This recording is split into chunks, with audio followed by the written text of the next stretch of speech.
আজকের আলোচনাটা এমন একজনকে নিয়ে যিনি একই সাথে ভীষণ প্রশংসিত আবার ঠিক ততটাই বিতর্কিত। হ্যাঁ, কথা হচ্ছে অরুন্ধতী রায়কে নিয়ে। তো একদিকে দেখুন তার লেখার কি পরিমাণ প্রশংসা। একজন রেডিট ব্যবহারকারী যেমনটা লিখেছেন, রয়ের গড অফ স্মল থিংস নাকি কল্পনার চেয়েও সুন্দর। তার মানে ঔপন্যাসিক হিসেবে তার খ্যাতি কিন্তু আকাশ ছোঁয়া, বিশেষ করে তার শক্তিশালী আর অসাধারণ গদ্যের জন্য। আবার ঠিক এর উল্টো পিঠও আছে। আরেকজন রেডিট ব্যবহারকারী বলছেন তিনি তার মতামত নিয়ে নাকি পুরোপুরি বিভ্রান্ত। মানে প্রশংসার পাশেই আছে তার রাজনৈতিক মতাদর্শের জন্য তীব্র সমালোচনা। এতেই তো প্রশ্নটা জাগে, তাই না? লেখিকা নাকি আন্দোলনকর্মী? এই বিভাজনটা কেন? মানে কিভাবে একজন মানুষ সম্পর্কে এতটা ভিন্ন দুটো ধারণা তৈরি হতে পারে?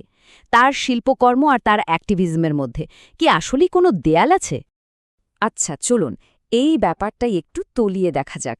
আর শুরুটা করা যাক সেই বইটা দিয়ে যেটা তাকে বিশ্বজোড়া খ্যাতি এনে দিয়েছিল। হ্যাঁ, ১৯৯৭ সালের বুকরজয়ী উপন্যাস the god of small things. উপন্যাসটা যখন শুরু হয় কোনো সাদামাটা ঘটনা দিয়ে কিন্তু শুরু হয় না, বরং শুরুতেই কিছু অদ্ভুত অস্বস্তিকর লাইন বারবার ঘুরে ফিরে আসতে থাকে। যেমন এই লাইনটা, ওরা সবাই নিয়ম ভেঙেছিল। কিংবা এই লাইনটা, ওরা সবাই নিষিদ্ধ সীমানায় পা রেখেছিল।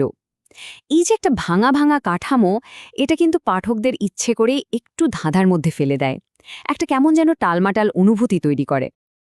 আর এই লাইনটা তো আরও গভীর। ওরা সবাই সেই সব আইনকানুন ঘেঁটেছিল যা বলে দেয় কাকে ভালোবাসা উচিত এবং কিভাবে আর কতটা। এখানেই কিন্তু অরুন্ধতী রায়ের লেখার জাদুটা বোঝা যায়। দেখুন, গল্পটা ঠিকঠাক শুরু হওয়ার আগেই কিন্তু তিনি উপন্যাসের মূল থিমটা আমাদের ধরিয়ে দিচ্ছেন। এটা নিয়ম ভাঙার গল্প, নিষিদ্ধ ভালোবাসার গল্প। গল্প বলার এই যে বিশেষ কৌশলটা, যেখানে ঘটনাগুলো সময়ের ক্রমানুসারে এগোয় না, একে বলা হয় নন লিনিয়ার ন্যারেটিভ। কিন্তু মজার ব্যাপার হলো, রয়ের কাছে এটা শুধু একটা স্টাইল বা কৌশল নয়, এটা আসলে একটা গভীর রাজনৈতিক ভাবনা থেকে করা। মানে এই যে ভাঙা ভাঙা আখ্যান, এটা আসলে কিসের প্রতীক? এটা হলো উপনিবেশবাদের রেখে যাওয়া মানসিক ক্ষত। এটা হলো ট্রমার সেই অনুভূতি যা সহজে হজম করা যায় না। এই কাঠামোটা আসলে একটা জাতির ভাঙাচোরা মনস্তাত্ত্বিক আর সামাজিক বাস্তবতাকে তুলে ধরে, যে বাস্তবতাটা বর্ণপ্রথা, উপনিবেশ আর ক্ষমতার ইতিহাসে জর্জরিত। তো গড অফ স্মল থিংসের এই অসম্ভব সাফল্যের পর রয় কিন্তু একটা অবাক করার মতো পদক্ষেপ নিলেন। তিনি ফিকশন লেখা থেকে অনেকটা সরে এসে পুরোপুরি রাজনৈতিক প্রবন্ধ লেখা শুরু করলেন। এটা কেন করলেন? তিনি নিজেই এর উত্তর দিয়েছেন। তার ভাষায়, প্রতিদিন সকালে যে বেদনাময় ভাঙা পৃথিবীতে আমি জেগে উঠি, নন ফিকশন সেখান থেকেই নিংড়ে বেরিয়ে আসে। তার মানে এটা শিল্পকে ছেড়ে দেওয়া নয়, বরং চারপাশের অন্যায় আর ভাঙনের বিরুদ্ধে একটা জরুরি প্রতিক্রিয়া। তো এখান থেকেই তার অ্যাক্টিভিস্ট পরিচয়টা সামনে চলে আসে। কিন্তু প্রশ্ন হল, তার এই নতুন ধারার কাজ, এই প্রবন্ধগুলোকে মানুষ কিভাবে নিল? আর এখানেই বিষয়টা খুব ইন্টারেস্টিং। দেখুন, তার উপন্যাসের একাডেমিক গ্রহণযোগ্যতা ছিল আকাশছোঁয়া। দেশে বিদেশের বিশ্ববিদ্যালয়ে সেটা পড়ানো হয়, প্রচুর গবেষণা হয়। কিন্তু তার রাজনৈতিক প্রবন্ধগুলো, সেগুলোকে একাডেমিক জগৎ বলতে গেলে পাত্তাই দেয়নি। যেন উপন্যাসকে লালগালিচা সম্বর্ধনা দিয়ে ভেতরে রাখা হয়েছে আর প্রবন্ধগুলোকে বলা হয়েছে বাইরে দাঁড়িয়ে থাকতে। এই বৈষম্যটাই তো সেই মূল প্রশ্নটাকে আবার সামনে নিয়ে আসে, তাই না? কেন গড অফ স্মল থিংসের লেখককে বলা হচ্ছে লেখিকা আর রাজনৈতিক প্রবন্ধের লেখককে অ্যাক্টিভিস্ট? রয় কিন্তু নিজেও এই বিভাজনের বিরুদ্ধে কথা বলেছেন।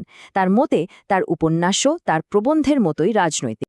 আসলে তার প্রবন্ধগুলোকে বুঝতে হলে একটা ধারণা মাথায় রাখতে হবে, যাকে বলা হয় অ্যাকশন বাই ডিসক্লোজার। সোজা কথায় এর মানে হল, কোনো কিছু নিয়ে কথা বলাই একটা কাজ। কোনো লুকানো সত্যকে সামনে নিয়ে আসা মানেই হল সেটাকে বদলানোর প্রক্রিয়াটা শুরু করে দেওয়া। তার লেখাগুলো ঠিক এই কাজটাই করে।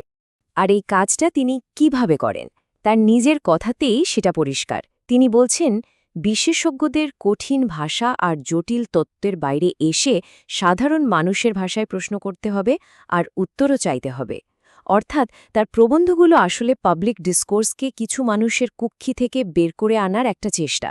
তো এতক্ষণের আলোচনার পর আমরা এমন একটা জায়গায় এসে পৌঁছেছি যেখানে অরুন্ধতী রায়ের এই দুটো পরিচয়, লেখিকা আর অ্যাক্টিভিস্ট আলাদা থাকে না, বরং মিলেমিশে এক হয়ে যায়। একটু ভেবে দেখুন, তার উপন্যাসের ভাঙা ভাঙা গল্পটা উত্তর ঔপনিবেশিক সময়ের ক্ষতবিক্ষত বাস্তবতাকে তুলে ধরে, আর তার রাজনৈতিক প্রবন্ধগুলো ঠিক সেই বাস্তবতাকে ঢাকার জন্য যে অফিসিয়াল ভাষা ব্যবহার করা হয় সেটাকে চ্যালেঞ্জ করে। মানে দুটো ক্ষেত্রেই তিনি ভাষাকে ব্যবহার করছেন ক্ষমতাকে প্রশ্ন করতে আর প্রান্তিক মানুষদের কথা বলতে। লক্ষ্য একটাই, ইতিহাসের চাপে পিষে যাওয়া ছোট ছোট জিনিসগুলোকে সামনে নিয়ে আসা। তাহলে ব্যাপারটা কি দাঁড়ালো? ওই যে শুরুতে আমরা একটা বিভাজন দেখেছিলাম, লেখিকা বনাম অ্যাক্টিভিস্ট, সেটা আসলে একটা ভুল বিভাজন, একটা কৃত্রিম দেয়াল। এই দেয়ালটা আমরাই তৈরি করি যখন আমরা শিল্পকে রাজনীতি থেকে আলাদা করে দেখতে চাই। আর অরুন্ধতী রায় নিজেই তো এই বিষয়টা একদম পরিষ্কার করে দিয়েছেন। তিনি বলেছেন, আমার স্টাইলই আমি, এভাবেই আমি চিন্তা করি, আমার স্টাইলই আমার রাজনীতি। এর চেয়ে সহজ করে আর কি বলা যায়? তার কাছে লেখা আর রাজনীতি আলাদা কিছু নয়, তার লেখার ধরনটাই তার রাজনৈতিক বিশ্বাসের প্রতিফলন। এই পুরো আলোচনাটা আমাদের একটা বড় প্রশ্নের সামনে এনে দাঁড় করায়। আচ্ছা, যে পৃথিবীতে এত অন্যায়, এত অবিচার, সেখানে কি কোনো শিল্পই পুরোপুরি অরাজনৈতিক হতে পারে? এই ভাঙা পৃথিবীতে একজন শিল্পীর আসল ভূমিকাটা তাহলে কি?